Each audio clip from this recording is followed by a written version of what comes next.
புதிய உடன்படிக்கையில் யெகோவா என்ற நாமத்துக்காக எவனாவது ஜீவனை கொடுத்துள்ளானா? புதிய உடன்படிக்கையில் ஒருத்தர் அப்படி கொடுக்கல. யெகோவா சாட்சிகளுக்கு இரத்த சாட்சி என்பது கிடையாது. புது உடன்படிக்கை வேதத்தில் இயேசுவின் நாமத்துக்கு தானே பிசாசு எதிர்த்து நின்றுள்ளது காணப்படுகிறது. இயேசுவின் நாமத்துக்கு தானே அப்போஸ்தலர்கள் பாடுபட்டார்கள், அடிபட்டார்கள், இரத்த சாட்சியாக மரித்தார்கள். காரணம், இயேசுவின் நாமத்தை சொல்லும் போது தான் பரலோகத்தோட திட்டம் நிறைவேறுது.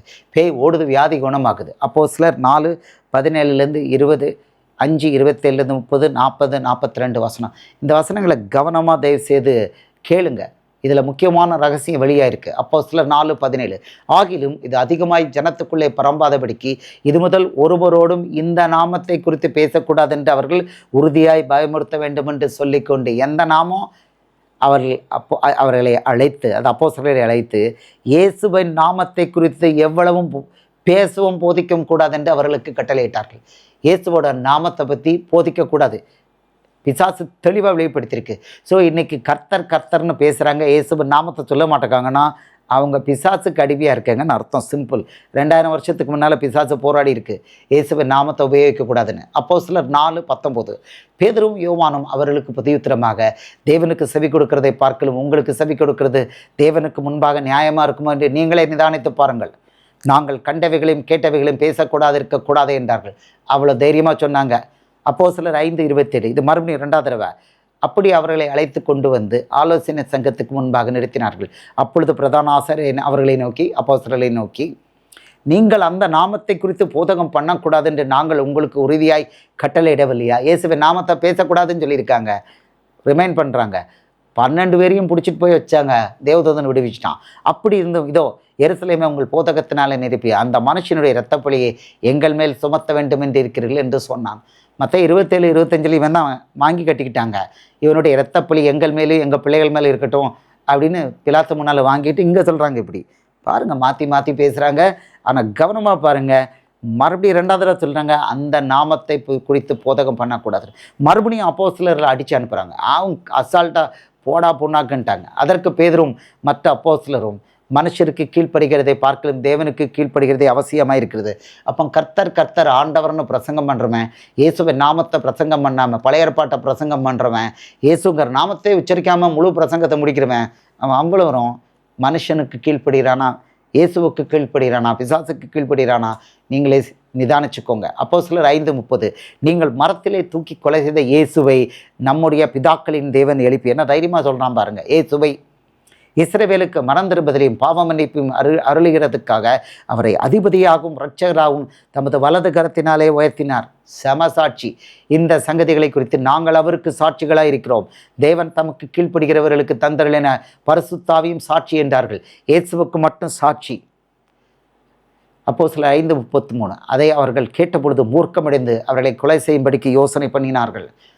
அப்பொழுது அவர்கள் அவனுடைய ஒருத்தன் கமாலியல். அப்பொழுது அவர்கள் அவனுடைய யோசனைக்கு உடன்பட்டு அப்போஸ்தலரை வரவழைத்து அடித்து இயேசுவின் நாமத்தை குறித்து பேசக்கூடாது என்று கட்டளையிட்டு அவர்களை விடுதலையாக்கினார்கள். இயேசுவின் நாமத்தை குறித்து பேசக்கூடாது.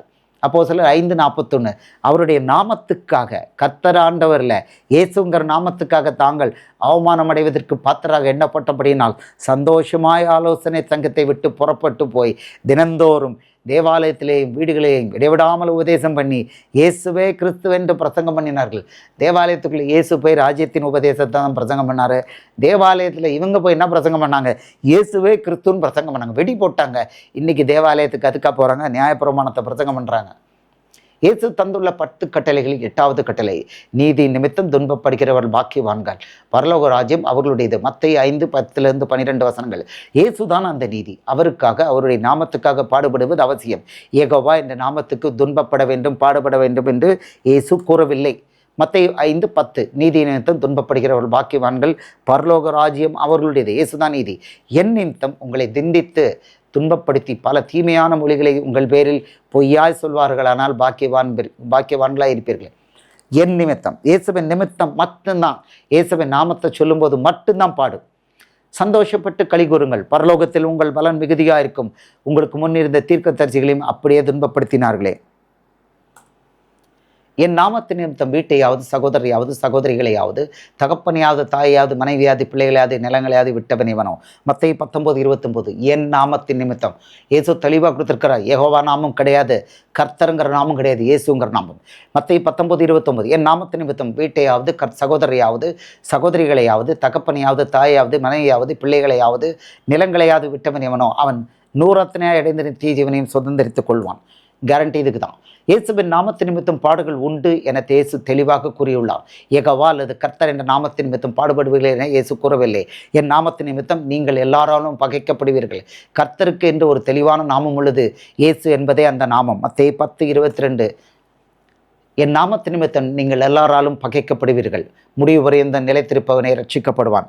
இயேசு யெகோவாவின் நாமத்தினால அப்படின்னு சொல்லலை, கர்த்தர் நாமத்தினால இல்லை, கிளியராக சொல்லிட்டார். இயேசுவின் நாமம் என் நாமத்தினால. இயேசுவுக்கு ஒரு நாமம் இருக்குது. இயேசுங்கிறதான் ஒரு நாமம். தேவனுக்கு ஒரு நாமம், இயேசுங்கிறதா அந்த நாமம். மத்தேயு 24:9. அப்பொழுது உங்களை உபத்திரவங்களுக்கு ஒப்பு கொடுத்து உங்களை கொலை செய்வார்கள். என் நாமத்து நிமித்தம் நீங்கள் சகல ஜனங்களாலும் பகைக்கப்படுவீர்கள். இயேசு தெளிவாக சொல்லிட்டார். இயேசுவின் நாமத்து நிமித்தம் தான் பகைக்கப்படுவோம். யோவான் 15:21. இது அவருடைய பங்கு. அவர்கள் என்னை அனுப்பினவரை அறியாதபடினால் என் நாமத்து நிமித்தமே இவைகளெல்லாம் உங்களுக்கு செய்வார்கள். அது என்ன செய்வாங்கன்னு முன்னால் உள்ள வசனத்தில் சொல்லியிருக்கிற. இயேசுவின் நாமத்தை சொல்லும்போது பாடுகள் உண்டு, அவமானம் உண்டு, போராட்டம் உண்டு. அதுதான் வழி, பரலோகத்துக்கு பாதை அதுதான். இது வேண்டான்னா அது பரலோக வழி அல்ல. இயேசு என்ற நாமத்தில் வருகிறவனுக்கு உதவி செய்கிறவனுக்கு பரலோகத்திலிருந்து பலன் உண்டு. யெகோவா என்ற நாமத்துக்கோ வேறு எந்த நாமத்துக்கோ இந்த உத்தரவாதம் கிடையாது. மார்க்கு 9:41. நீங்கள் கிறிஸ்துவனுடையவர்களாய் இருக்கிறபடியினால் என் நாமத்து நிமித்தம் உங்களுக்கு ஒரு கலசம் தண்ணீர் கொடுக்கிறவன் தன் பலனை அடையாமல் போவதில்லை என்று மெய்யாகவே உங்களுக்கு சொல்கிறேன். என் நாமத்தின் நிமித்தம் உங்களுக்கு ஒரு கலசம் தண்ணீர், அவனுக்கு தான் பலன் அப்படிங்கிறார். இயேசு என்ற நாமம் தானே அவர் பூமியில் நடமாடும்போதே சீஷன் அல்லாத ஒருவன் மூலம் வேலை செய்தது. அவனை தடுக்கக்கூடாது என இயேசு எச்சரித்தாரே. அப்படியானால் அவர் நாமம் தானே முழு மனுக்குலத்துக்கும் பரலோகம் தந்த பிசாசுக்கு எதிரான வல்லமை. இதை விட்டு யெகோவா என்ற புது உடன்படிக்கையில் வல்லமையில்லாத நாமத்தை ஒருவன் போதித்தால் அவனுக்குள் இருப்பது என்ன ஆவி? நமக்கு விரோதையாயிராதவன் நமது பட்சத்தில் இருக்கிறான் என்று இயேசு கூறியதிலிருந்து அவரது நாமத்தை விட்டு யெகோவா என்ற நாமத்துக்கு சாட்சி கொடுக்கிறவன் இயேசுவுக்கு விரோதி என்றல்லவா தெளிவாகிறது. 2 இடத்துல இதை மென்ஷன் பண்ணியிருக்கிறார். ஏன் இதை மென்ஷன் பண்ணினார் அப்படிங்கிறத இயேசுவோட பிள்ளைகள் சீஷர்கள் புரிந்து கொள்ளணும். மார்க்கு 9:38. அப்பொழுது யோவான் அவரை நோக்கி, போதகரே, நம்மை பின்பற்றாதவன் ஒருவன் உமது நாமத்தினாலே பிசாசுகளை துரத்துகிறதை கண்டோம். அவன் நம்மை பின்பற்றாதவன் ஆனதால் அவனை தடுத்தோம் என்றான். அதற்கு இயேசு, அவனை தடுக்க வேண்டாம், என் நாமத்தினாலே. யெகோவா நாமம் இல்லை, கர்த்தருங்கிற நாமம் கிடையாது, ஆண்டவர் கடவுளும் கிடையாது, இறைவன் கிடையாது, இயேசுங்கிற நாமத்தினாலே அற்புதம் செய்கிறவன் எளிதாய் என்னை குறித்து தீங்கு சொல்ல மாட்டான். நமக்கு விரோதையாகிறாதவன் நமது பட்சத்தில் இருக்கிறான். இயேசுவின் நாமத்தை சொல்லி பிரசங்கம் பண்ணுறவன், இயேசுவின் நாமத்தை சொல்லி அற்புதம் பண்ணுறவன், இவன் தான் இயேசுவுக்கு ஊழியக்காரன். அவன் இயேசு பட்சத்தில் இருக்கான், அவருக்கு விரோதி இல்லை. லூக்கா 9:49. அப்பொழுது யோவான் அவரை நோக்கி, ஐயரே, ஒருவன் உம்முடைய நாமத்தினாலே பிசாசுகளை துரத்துகிறதை நாங்கள் கண்டு அவன் எங்களுடனே கூட உம்மை பின்பற்றாதவனானபடியினால் அவனை தடுத்தோம் என்றான். அவன் சக்ஸஸ்ஃபுல்லாக பிசாசு துரத்திக்கிட்டு இருக்கான். இயேசுவின் அபிஷேகம் இல்லை, ஆனால் இயேசுவின் நாமத்தில் வேலை பார்த்தான். இதில் என்ன சொல்கிறாருன்னா, இயேசுவின் நாமத்தை ஒரு புறஜாதி, ஒரு முஸ்லீம், ஒரு இந்து பயன்படுத்தினாலும் பேய் ஓடும், வியாதி குணமாகும். கிறிஸ்தவனாக இருக்கணும்னு மட்டும் அவசியம் இல்லை. இயேசுங்கிற நாமம் முழு மனுக்குலத்துக்கு கொடுக்கப்பட்ட வல்லமையாகும். தெளிவாக மென்ஷன் பண்ணியிருக்காருங்க. அதற்கு இயேசு தடுக்க வேண்டாம், நமக்கு விரோதியாயிராதவன் நமது பட்சத்தில் இருக்கிறான் என்றார். அவன் இயேசுவுக்கு விரோதி இல்லைங்கிறத காமிச்சிட்டார்.